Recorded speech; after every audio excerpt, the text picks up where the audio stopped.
My name is Diana Marsh. I'm 29 years old, and I have been married to my husband, Nathan, for 3 years. Last month, we hosted a dinner at our home to celebrate something I had worked toward for a long time. It was supposed to be the happiest night of my career. 40 guests, people we loved, people who mattered to us, gathered in our home to share one evening together. But halfway through dinner, my brother-in-law stood up from his chair, tapped his fork against his wine glass, and told everyone at the table that I had been stealing from the family business. He even had a folder full of documents to prove it. The entire room went silent. Nathan looked at me from across the table with an expression I had never seen on his face before. But instead of defending myself, I set down my fork, folded my hands in my lap, and smiled. Because I had been waiting for exactly this moment for 3 weeks. Before I tell you what happened next, please take a second to like this video and subscribe to Heartstring Stories. And tell me in the comments, where are you watching from? Now let me take you back to the beginning, because you need to understand how we got to that dinner table. Nathan and I met in college. He was studying business administration, and I was studying marketing. We dated for 4 years before we got married, and from the very first time he brought me home to meet his family, I felt welcome from almost everyone. Nathan's parents were warm and generous. His mother pulled me into a hug within 30 seconds of meeting me. His father shook my hand and immediately started asking me about my classes. It felt easy. It felt like family.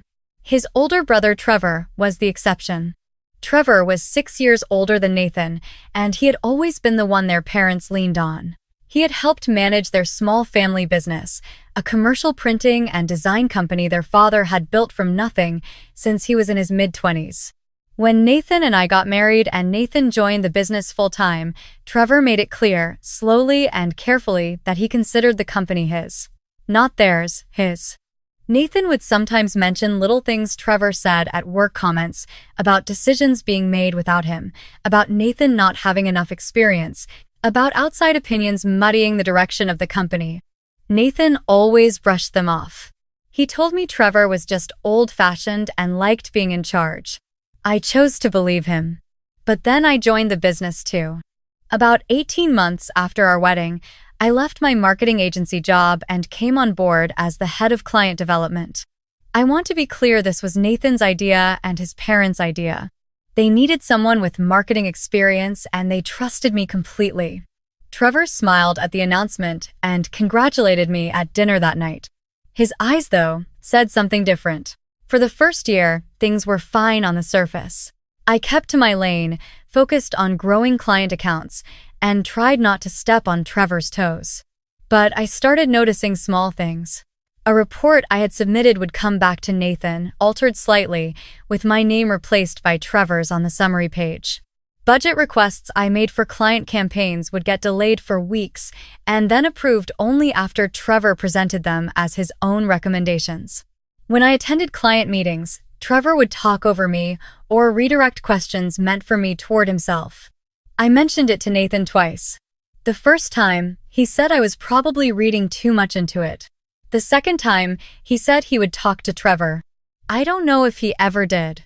Then, about 4 months ago, I noticed something that had nothing to do with credit or recognition. It was a number. A small discrepancy in a quarterly vendor report I was reviewing for a client pitch. A payment had been processed to a vendor we didn't use regularly for an amount that seemed high for the service category.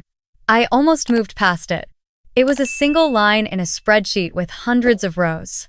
But something made me stop. I went back and checked the previous quarter. There was a similar line, same vendor category, different vendor name. I pulled the quarter before that, another one. Each entry was within the range where it wouldn't trigger an automatic review flag.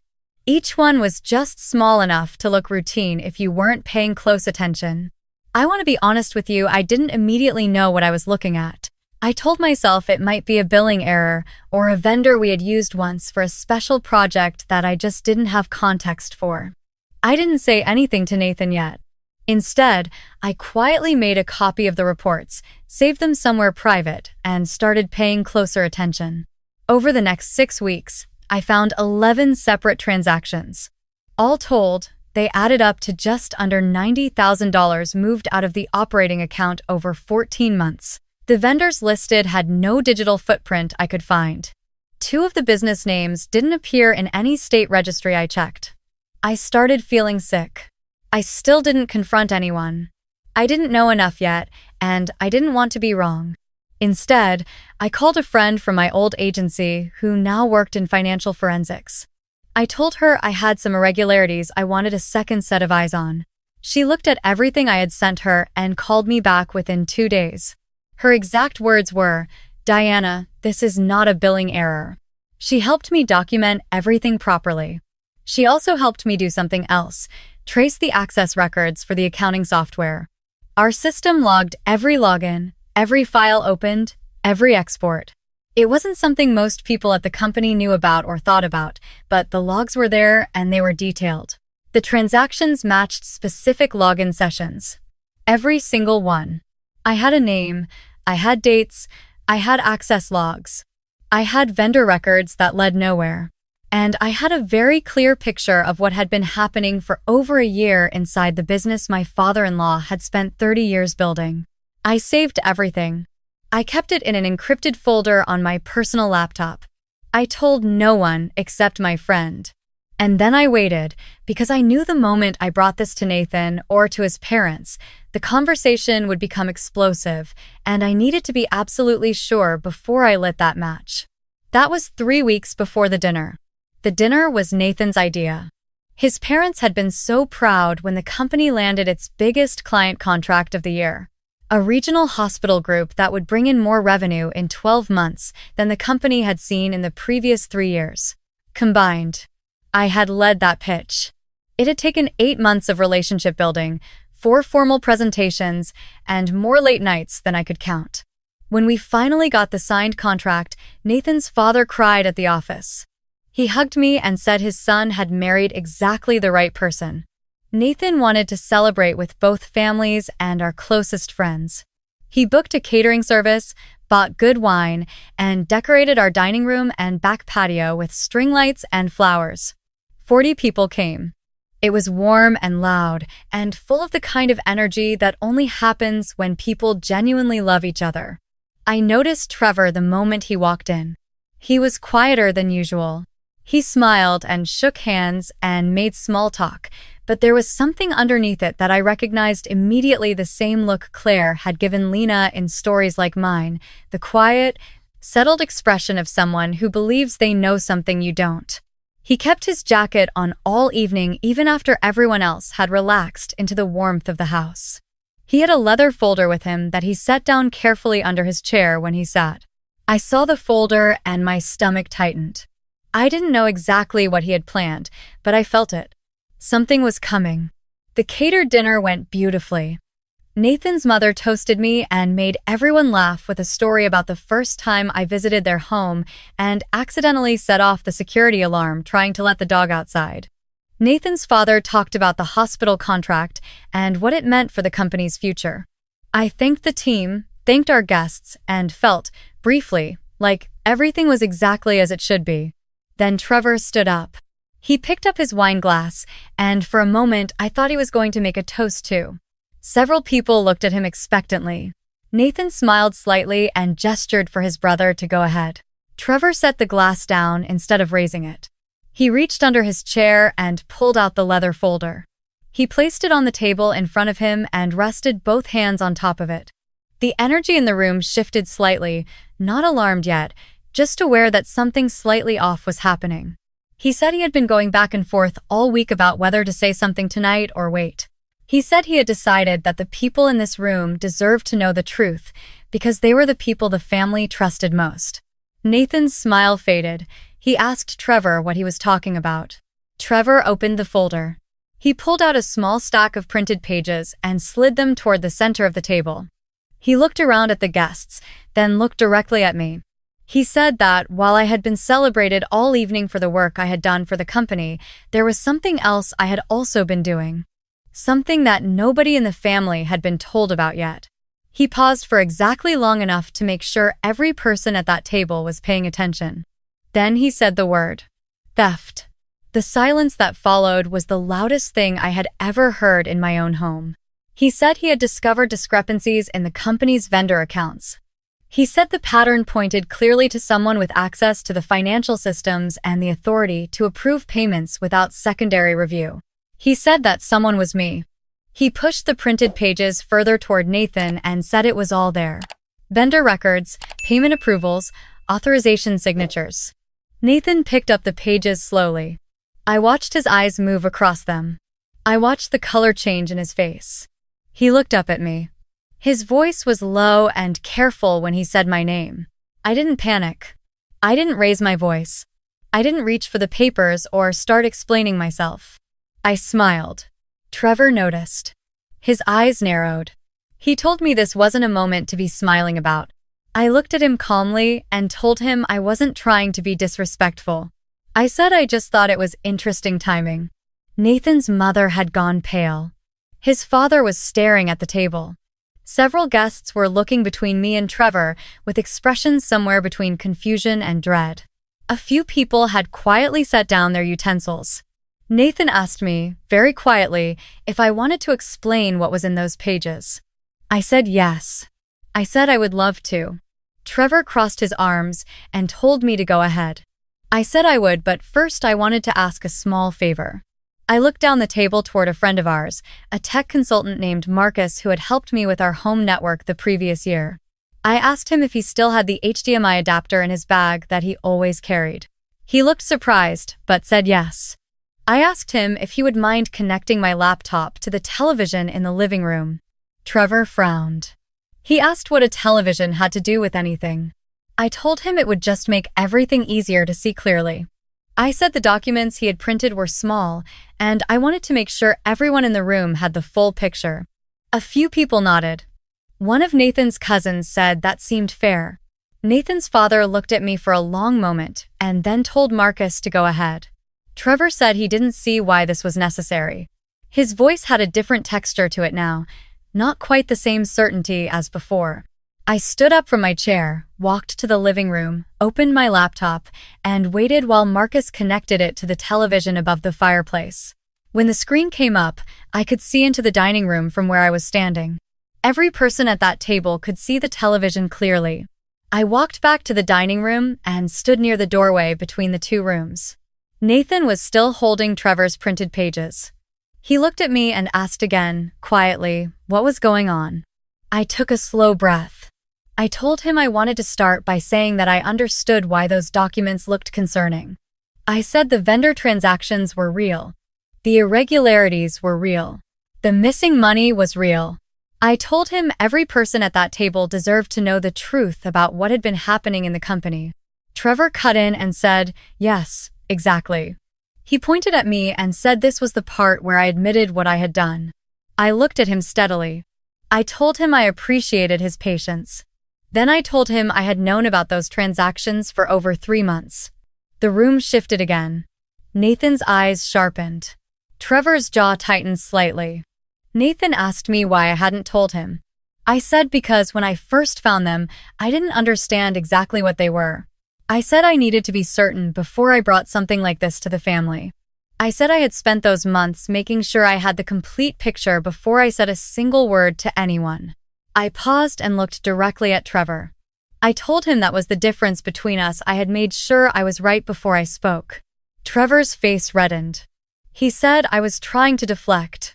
He said the documents in Nathan's hands showed my authorization on the accounts. I nodded slowly. I said they did. I said it was actually a good observation. I asked him if everyone noticed how specific those authorization records were, how clearly they showed a name, a date, a time of access. Nathan's father leaned forward. He asked what I meant. I said our accounting software logged every login, every document opened, every export. It had been doing this for years, but it was buried in the admin settings and not something most people at the company thought about regularly. I looked at my laptop screen on the television. I had already opened the folder I needed before I came downstairs that evening. I clicked the first file. The access log filled the television screen. I spoke slowly and clearly. I said these were the login records for every session on our company accounting system that involved the vendor accounts in question. I said each row showed a username, a timestamp, and an IP address. Guests at the table were leaning forward now, squinting at the screen. Nathan's mother put on her reading glasses. I said I wanted to draw everyone's attention to the username column. Nathan stood up from his chair without saying anything. He walked into the living room and stood directly in front of the television. His father followed him. For a long moment, neither of them said a word. Nathan's father turned around. He looked at Trevor. Trevor had not moved from his chair. He was staring at the television screen. The confident, settled expression he had worn all evening had disappeared completely. What was left behind it was something I had never seen on his face before. Nathan turned around too. His voice, when he finally spoke, was completely flat. He said Trevor's name like a question. Trevor said immediately that it was wrong. He said the logs could be falsified. He said anyone could have used his credentials. I clicked the second file. This one was the digital forensics report my friend had prepared. It included not just the login records, but the device fingerprints associated with each session. A device fingerprint captures details about a specific computer, its operating system, its browser configuration, a combination of technical identifiers that, together, are nearly unique. I told the room that every session in those logs matched a single device. I said my friend had compared that fingerprint against every registered device in the company's network. I clicked to the final page of the report, the one with the summary finding at the bottom, and I let the room read it. One device. One match. Trevor's work laptop. Someone at the table whispered something. Nathan's mother made a sound I will not forget for a long time. Nathan's father sat back down in his chair slowly, like the air had gone out of him. Trevor's voice came out unsteady. He said someone could have used his laptop without him knowing. Nathan shook his head. His voice was still flat, controlled in the way that told me he was holding something very large, very tightly. He pointed at the screen and asked his brother how many times. Over how many months? Trevor said nothing. I said quietly that the transactions spanned 14 months. I said they totaled $87,000. And then, because the room needed to know the whole truth, I said one more thing.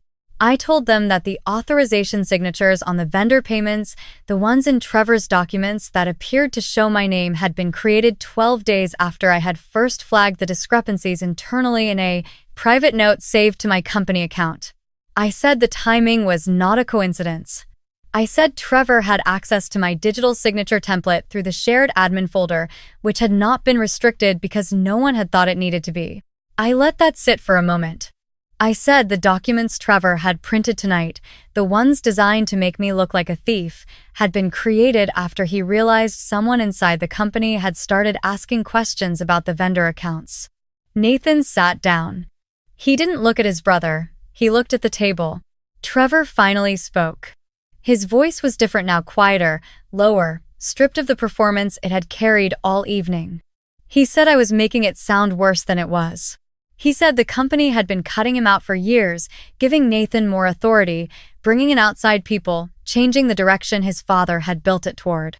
He said he had only been taking what he was owed. Nathan looked up then. His voice broke in exactly one place when he asked if that was what this was about. Trevor looked at his brother for a long moment. He didn't answer. Nathan's father spoke then, for the first time since he had sat back down. His voice was very quiet and very steady. He told Trevor that he had built that company so that both of his sons could have something. He said he had never once made a distinction between them. He said if Trevor had felt differently, he should have said so. Trevor's shoulders dropped. Whatever armor he had come into our house wearing that evening had gone completely. Nathan stood up again. He told his brother he needed to leave. Trevor looked around the table. A few guests looked away. Nathan's mother had her hand over her mouth. No one intervened. No one argued with Nathan. Trevor picked up his leather folder. He took the printed documents from the table. He walked through the living room without looking at the television screen again. The front door opened and closed. The room remained still for a long time after that. Nathan's father was the one who broke the silence. He looked at me and asked how long I had been sitting on all of this. I told him 3 weeks ever since my friend confirmed what the logs showed. I told him I was sorry I hadn't come to him sooner, but I had needed to be completely certain. I had needed every piece of documentation in place before I said anything, because this was his family and his company, and I didn't want to bring him something incomplete. He nodded slowly. He didn't say anything else right away. He just nodded. Nathan came and sat down beside me.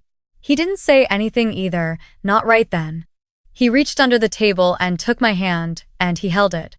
After another long moment, one of our friends, bless him, cleared his throat and said that the food was still hot and the wine was still open, and asked if anyone wanted to keep the evening going.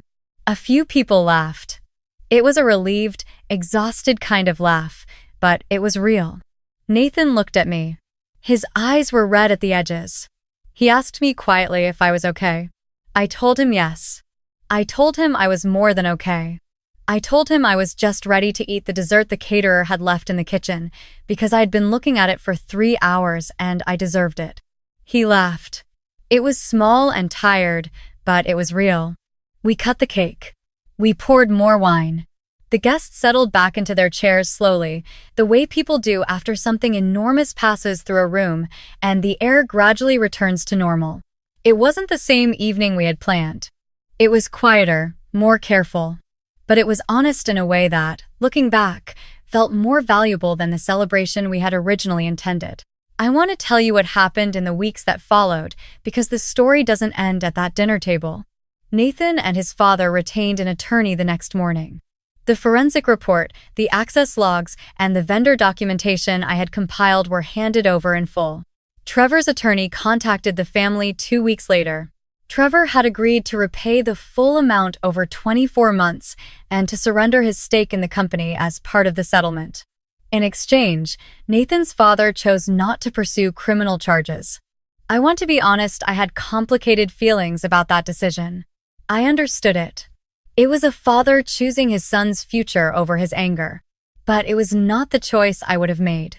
What I do know is that it was not my choice to make. What I also know is this. The day after everything happened, Nathan's father called me into his office. He closed the door behind me. He said he had been thinking about what I had done, not just the documentation, not just the dinner, but the 3 months before it. He said he thought about the fact that I had found something that implicated his older son, and my first instinct had not been to run to him or to Nathan or to anyone. My first instinct had been to make sure I was right. He said he had been in business for 30 years, and in 30 years, the rarest quality he had ever encountered in anyone, employee, partner, family, or otherwise, was the discipline to wait until you were certain. He said he was sorry for the years I had spent in a company where someone had been working quietly against me. He said he hoped I would stay. I told him there was nowhere else I wanted to be. Nathan and I have had a lot of conversations since that night, hard ones, honest ones. He has apologized more times than I have counted, and each time I have told him that the look on his face at the dinner table the few seconds before I smiled, before he understood what was coming, was something I understood completely. I never needed him to be perfect.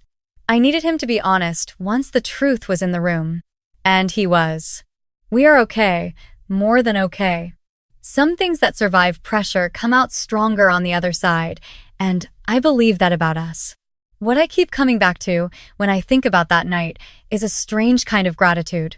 Not for what Trevor did, not for the damage he tried to cause, but for the 3 months I spent in that quiet space between knowing and speaking. For the patience I didn't know I had, for the discipline of waiting until the evidence was unimpeachable and the moment was undeniable. Because when the truth finally came out, it came out in front of everyone who mattered. It came out on a screen large enough for every person in that room to read clearly, and no one who was there that night will ever question what happened or why. That is the only version of the truth worth waiting for, the one that doesn't need your voice to defend it. The one that speaks entirely for itself.